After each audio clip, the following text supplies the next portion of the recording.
సింహాద్రిపై సంతతి కొరకై అహోరాత్రములు తపస్సు చేసే దానుల కేసరి కేసరి కుల సతి కడుపు పట్టగా చలించినాడుక సమాన బలోధతుడు సంయుతుడు అంజనాసుతుడు పవననందనుడు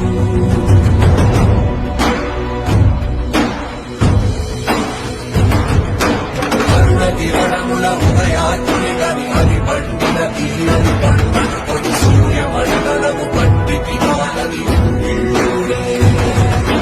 దేహం నాటున రవి మరుగై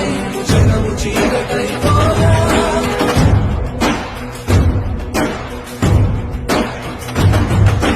అది అమరేంద్రుడు గమనించి తన ఐరావతమది రోహించి